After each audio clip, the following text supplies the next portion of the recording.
Hello दोस्तों, आज का हमारा टॉपिक है NCERT solution class 12 English pros का चैप्टर नंबर 2 लॉस्ट स्प्रिंग।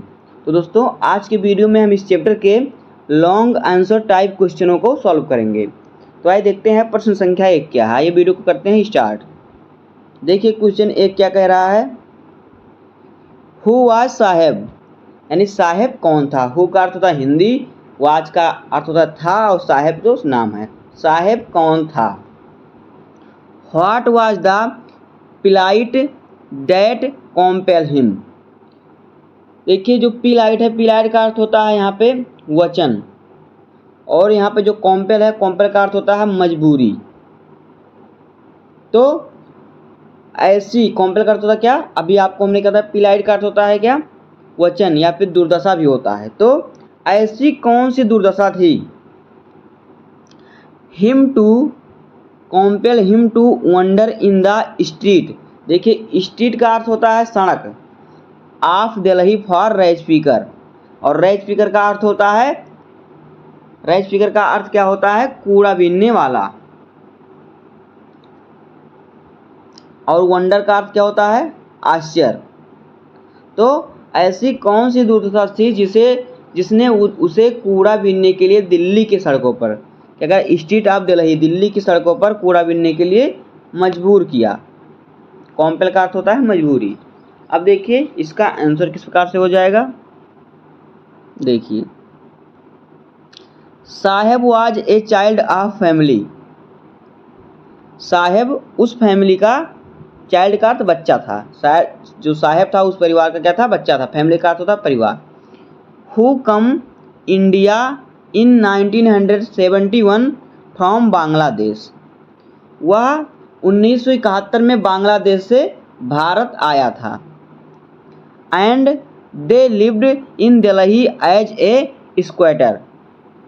यहाँ पे देखिए स्क्वेटर लिखा है, यहाँ पे स्क्वेटर रहना चाहिए। तो देखिए यहाँ पे क्या हो जाएगा, स्क्वेटर का देखिए क्या होता है, कब्जा करना या फिर रहना, निवास करना, प्रवासी हो जाना। तो जो स्क्वेटर है इसका अर्थ होता है कब्जा करना या प्रवासी या निवासी। तो देखिए and they lived in Delhi as a squatter, और वे दिल्ली में एक प्रवासी के रूप में रहने लगे या फिर कब्जा करके एक जगह रहने लगे।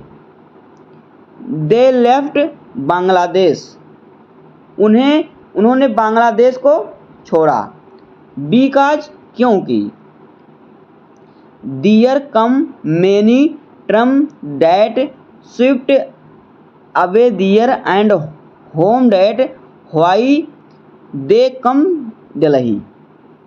उन्होंने बांग्लादेश छोड़ा बिकॉज क्योंकि वहाँ कई ट्रामें, TRM ट्राम लिखा है, वहाँ पे कई क्या ट्रामें।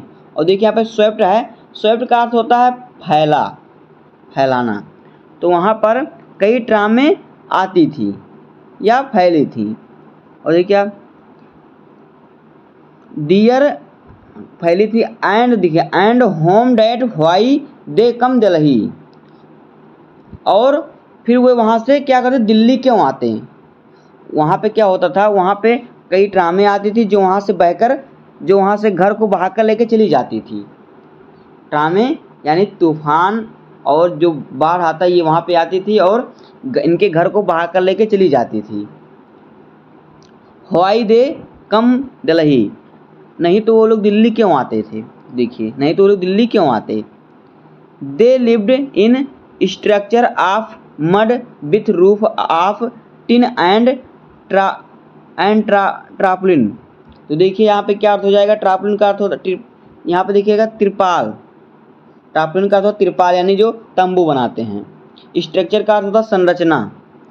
तो क्या होगा, दे lived in structure, way tin और तरपाल, देखिए रूफ का अर्थ छत, तो रूफ ऑफ टिन कह रहा है कि मड, देखिए स्ट्रक्चर ऑफ मड यानी मिट्टी की संरचना, विथ रूफ ऑफ टिन और टीन की छत, एंड क्या है, एंड टारपोलिन, मतलब कि टारपोलिन का त्रिपाल, और त्रिपाल से अपना क्या करते थे, वो घर बनाते हैं, वहाँ पे रहते हैं संरचना बना के।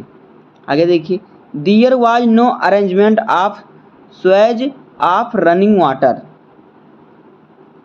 स्वेज का अर्थ होता है मल, अरेंजमेंट का अर्थ होता है व्यवस्था। तो वहाँ पर क्या है, बहते पानी की कोई व्यवस्था नहीं थी, मल और बहते पानी की कोई व्यवस्था नहीं थी। तो देखिए मल ऐसे है जो पानी में बहता रहता था। आगे देखिए, they had only ration card that enable them to buy grain, so why did work of rice speaker to earn money.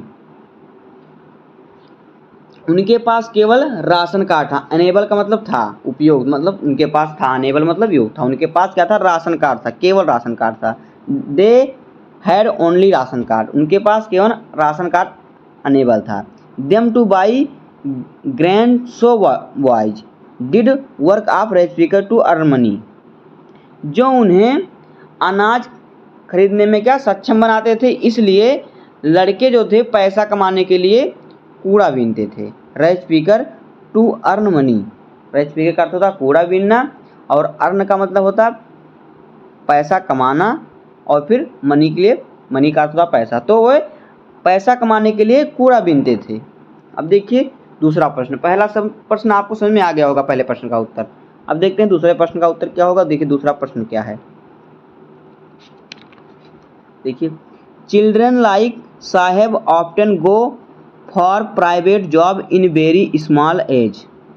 साहेब जैसे बच्चे अक्सर छोटी उम्र में ही प्राइवेट नौकरी करने चले जाते हैं। आगे देखिए, is this their final destiny, क्या यह उनकी अंतिम नियति है। How can such situation be overcome, ऐसी स्थिति पर कैसे काबू पाया जाए। ओवरकम का जो अर्थ होता है काबू पाना। तो ऐसी स्थिति में कैसे काबू पाया जाए, तो देखिए इसका answer, children like Saheb is not can do an other job, Saheb जैसे बच्चे दूसरी नौकरी नहीं कर सकते। But they do not go school, वे स्कूल नहीं जाते। बिकॉज, क्योंकि their parents is very poor, sorry their parents are very poor, उनके माता पिता बहुत गरीब हैं। They do not earn enough money, वह इतना पैसा नहीं कमा पाते। दैट फुलफिल देयर नीड, जिसकी उन्हें ज़रूरत, जिससे उनकी क्या हो, ज़रूरतें पूरी हो। नीड का अर्थ होता है ज़रूरतें, फुलफिल का अर्थ होता है पूरी होना। तो जिससे वो इतना पैसा नहीं कमा सकते जिससे उनकी ज़रूरतें क्या हो, पूरी हों। So they are not able to send them school, इसलिए वह उन्हें स्कूल नहीं भेज पा रहे हैं। They are to do small job are their basic need, ऐसी स्थिति में वह ऐसा काम कर सकते हैं, क्या कह रहा, ऐसी स्थिति में वह, सॉरी देखिए फिर से यहाँ से है, so they not able to send them school, इसलिए वह उन्हें स्कूल नहीं भेज पा रहे हैं। They are to do some, sorry small job are their best need, small का अर्थ होता है छोटा, जॉब का मतलब नौकरी, यानी और डू का अर्थ होता है करना। तो यानी कि वो लोग, उन्हें क्या छोटा मोटा काम करना पड़ता है। Base need they can overcome to such, क्या अपनी बुनियादी ज़रूरतें, यानी छोटी मोटी ज़रूरतें पूरी करने के लिए, बेसिक का मतलब होता है छोटी मोटी ज़रूरतें या फिर बुनियादी ज़रूरतें पूरी करने के लिए उन्हें क्या छोटा मोटा काम करना पड़ता है। आगे देखिए, सच situation it they such work that fulfil, तो उन्हें क्या करना कहता है, जो उनकी छोटी मोटी ज़रूरतें होती हैं उन्हें पूरा करने के लिए उन्हें छोटा मोटा काम करना पड़ता है। सच वर्क, ऐसा काम जिसे वह पूरा कर सकते हैं। अब देखिए, they should leave their traditional, देखिए यहाँ पे क्या है, such situation it they such work that fulfil, ऐसी स्थिति में ऐसा काम कर सकते हैं वह। They should live their traditional, यदि उन्हें पर्याप्त धन मिले, यदि उन्हें पर्याप्त धन मिल सकता है। Work it if it can not give them enough money, तो उन्हें अपना पारंपरिक कार्य छोड़ देना चाहिए। यदि उन्हें कहीं अलग जॉब करने पर अधिक पैसा मिलता है तो उन्हें ये क्या पारंपरिक कार्य यानी कूड़ा बीनना छोड़ देना चाहिए। अब आइए देखते हैं अगला प्रश्न, प्रश्न संख्या 3। देखिए प्रश्न 3 क्या कह रहा है कि हु वाज मुकेश, मुकेश कौन था। What did he want to do in his life, वह अपने जीवन में क्या करना चाहता था। देखिए डू का अर्थ होता है कहना करना, वांट का अर्थ होता है चाहना, तो वह अपने जीवन में क्या करना चाहता था। And what did he not want to follow, और क्या नहीं करना चाहता था। तो आंसर देखिए, Mukesh was a boy that hard working, Mukesh एक ऐसा लड़का है जो क्या, जो मेहनती है। देखिए hard working work of rice speaker, his family lived in Firozabad.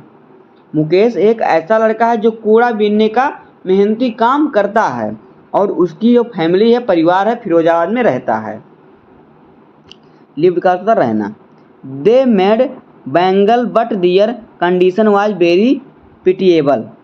देखिए पिटिएबल का जो अर्थ होता है वो होता है मासूम, और जो यहाँ पे कंडीशन का अर्थ होता है स्थिति। तो वे क्या करते थे, चूड़ियाँ बनाते थे, लेकिन उनकी स्थिति बहुत क्या थी, दयनीय थी, बहुत मासूम। देखिए पिटिएबल का अर्थ था मासूम यानी कि दयनीय, उनकी स्थिति बहुत वेरी पिटिएबल, बहुत दयनीय थी। He wanted to be a motor mechanic, वह मोटर मैकेनिक बनना चाहता था। कौन, मुकेश। बिकॉज, क्योंकि, ही लाइक्ड दिस जॉब, क्योंकि वह इस काम को पसंद करता था। He did not like to do his traditional work of making bangle, वह चूड़ियाँ बनाना पसंद नहीं करता था, उन्हें चूड़ियाँ बनाने में अपना क्या है, क्या पारंपरिक कार्य करना पसंद नहीं था, किसे, मुकेश को। Because he grandfather and father did his work but they could not make a good home, क्योंकि उसके दादा और पिता ने यह काम किया लेकिन वे एक अच्छा घर नहीं बना सके। Make a good home, not make a good home, अच्छा घर नहीं बना सके। And fulfil their family stomach, और वहाँ परिवार का पेट नहीं भर सके, वे लोग क्या, परिवार का पेट भी नहीं ढंग से भर सके अच्छी तरीके से। So he decided to do another job of motor mechanic, इसलिए मुकेश ने या उन्होंने मोटर मैकेनिक का काम करने के लिए फैसला किया, इसलिए उन्होंने अनदर मतलब दूसरी जॉब, दूसरी नौकरी करने के लिए फैसला किया। तो ये हो जाएगा इस क्वेश्चन का आंसर। अब आइए देखते हैं अगला क्वेश्चन, क्वेश्चन नंबर 4। देखिए क्या कह रहा है। What did the narrator notice in the locality where Mukesh lived. देखिए जो नरेटर का अर्थ क्या होता है, नरेटर का अर्थ होता है लेखक या वर्णनकर्ता। क्या होता है, वर्णनकर्ता। तो देखिए वर्णनकर्ता ने उस इलाके में क्या देखा जहां मुकेश रहता था, लिव्ड मुकेश, जहां वो मुकेश रहता था उस इलाके में, नोटिस का होता देखा, तो उस इलाके में लेखक ने क्या देखा है और वर्णनकर्ता ने क्या देखा। What was the condition of bangle makers, चूड़ी बनाने वालों की क्या हाल थी, क्या हालत था। कंडीशन का मतलब स्थिति, क्या स्थिति थी। अब देखते हैं इसका आंसर। देखिए आंसर इसका, the narrator work down narrow lanes that was choked with garbage past home, the remain hole with crumbling walls. देखिए वर्णनकर्ता ने उन संकरी गलियों में काम करता था, जो वर्णनकर्ता था उन संकरी गलियों में क्या करता था, काम करता था, जो पतली गली थी उसमें काम करता था।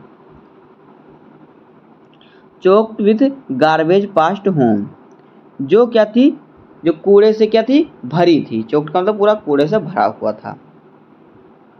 Home that remain hole with crumbling wall, घरों के जो कूड़े भरी हुई थी और घरों के पास से गुजरती थी, कूड़े भरी हुई थी और घरों के पास से क्या गुजरती थी, जो कूड़े थे। आगे देखिए,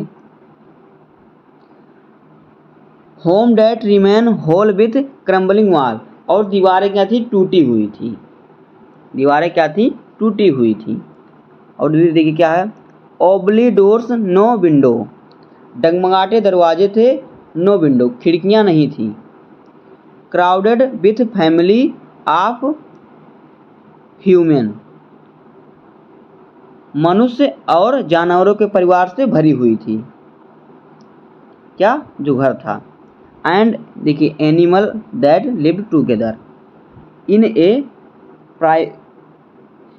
प्राइमल स्टेट, जो आदिम अवस्था में एक साथ रहते थे, यानी जानवर और मनुष्य आदिम अवस्था में एक साथ में रहते थे, इसलिए लोग जंगलों में रहते थे, उस प्रकार से। आगे देखिए, the bangle maker all day live near furnace, चूड़ी बनाने वाले सारा दिन भट्टियों के पास रहते थे। नियर फर्नेस का तो भट्टी, नियर का मतलब होता पास। Everybody work near the glass furnace, हर कोई हवा और रोशनी, जो कोई वहाँ पे था, हर कोई, एवरीबॉडी मतलब हर कोई, work near the glass furnace, क्या करते थे, भट्टी के पास काम करते थे। विथ हाई टेम्परेचर, उच्च तापमान पर। In dingy cells without air and light, बिना किसी रोशनी और हवा के वहाँ पर काम करते थे। आगे देखिए, दे ऑफ्टन लॉस्ट दियर ई लाइट, वे अक्सर अपनी आंखें खो देते थे। लॉस्ट का मतलब होता है खो देना, दियर ई साइड का मतलब आंख की रोशनी, ई साइड का मतलब, आई साइड का मतलब होता है आंख की दृष्टि, आई का मतलब आंख, साइड का मतलब दृष्टि, तो अपनी आंख की दृष्टि खो देते थे। अब देखते हैं अगला प्रश्न, प्रश्न संख्या 5। देखिए क्या क्या कह रहा है प्रश्न। Every other house in Firozabad in engaged in glass industry, तो देखिए फिरोजाबाद में हर दूसरा घर कांच उद्योग में लगा हुआ था। इंडस्ट्री का अर्थ था उद्योग, ग्लास का अर्थ होता कांच। आगे देखिए क्या है, इंगेज का अर्थ में क्या होता है, काम में लगा हुआ। इंडस्ट्री का अर्थ होता है उद्योग। और आगे फिर देखिए क्या है, in every other yard their find the spiral of bangle, हर दूसरा आंगन में चूड़ियों का जाल मिलता है। हर दूसरे आंगन में क्या होता है, चूड़ियों का जाल मिलता है, मतलब चूड़ी बनाते हैं, हर लोग वहाँ पे चूड़ी ही बनाते हैं।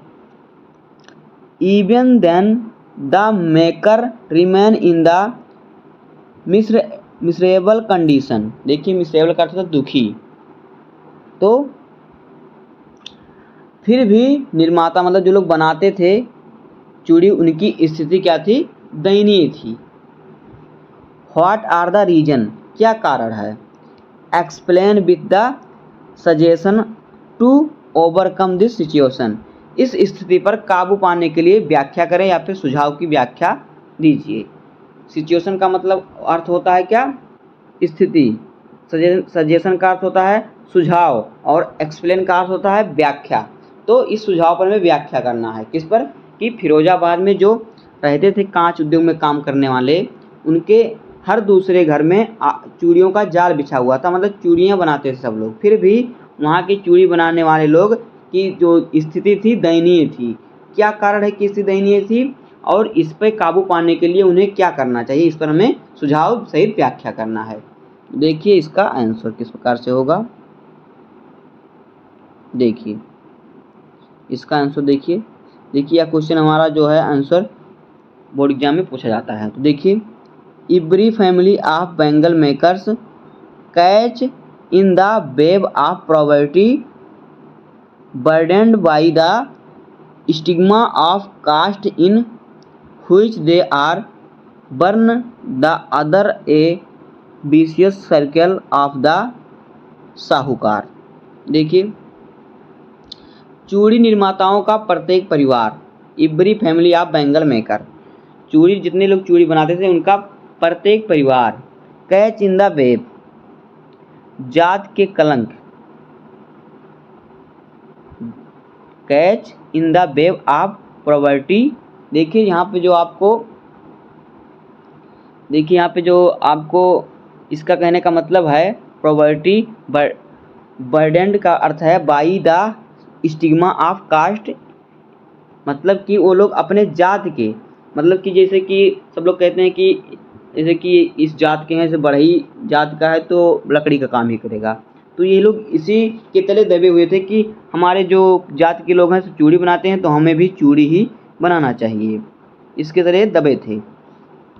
आगे देखिए, इस प्रकार से क्या हो जाएगा, देखिए कि चूड़ी निर्माताओं का प्रत्येक परिवार जात के कलंक के बोझ तले गरीबी के जाल में फंस गया था। किसके जाल में? गरीबी के जाल में फंस गया था। आगे देखिए, the middle man, the policeman, the keepers of law,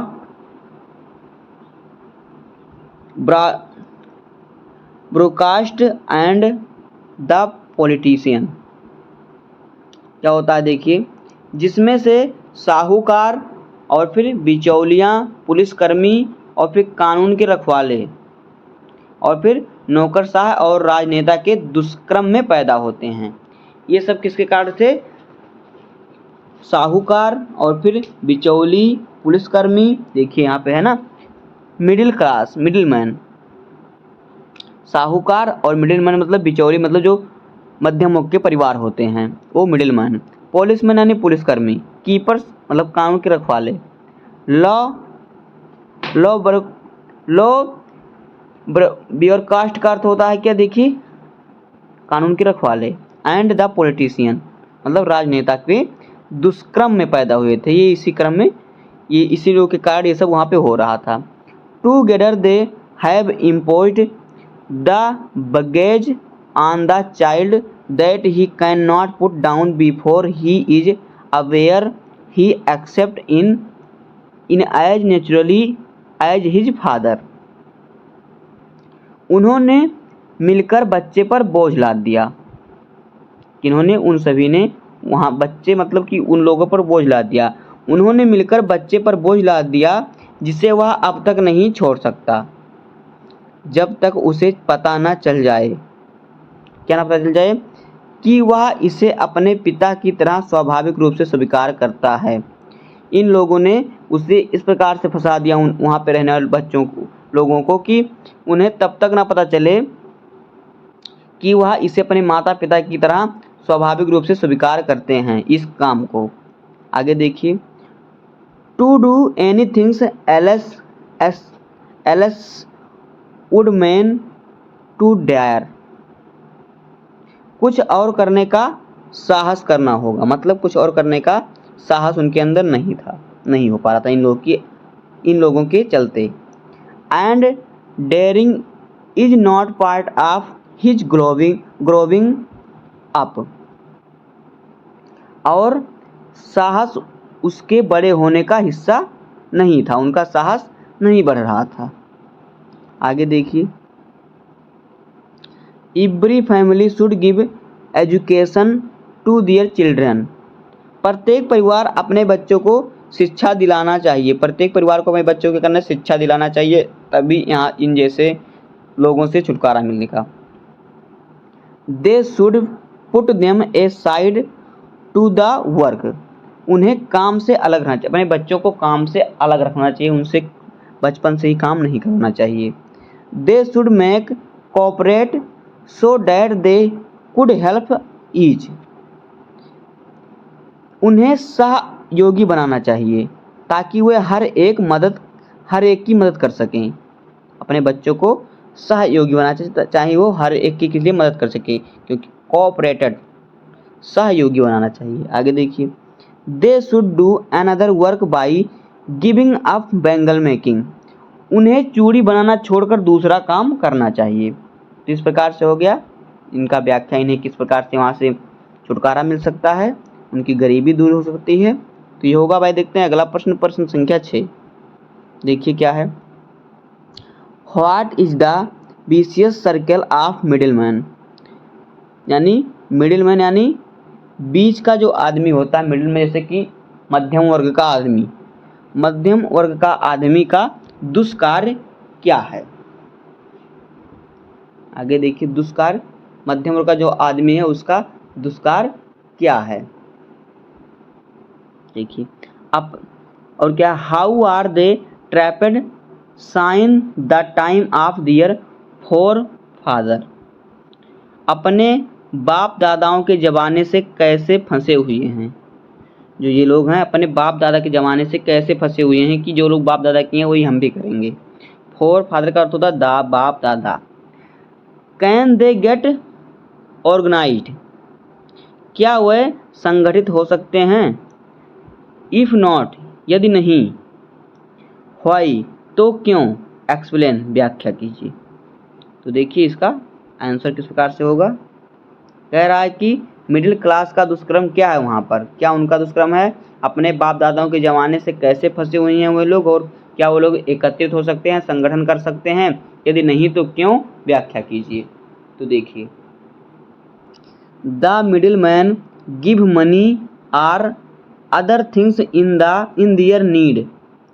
बिचौली यानी मध्यम वर्गीय आदमी पैसे देते हैं या उनकी ज़रूरतें की दूसरी चीज़ें हैं। पैसे देते हैं या ज़रूरत की दूसरी चीज़ देते हैं। दे टुक हाई इंटरेस्ट, लेकिन वह ब्याज अधिक लेते हैं, ज़्यादा ब्याज लेते हैं।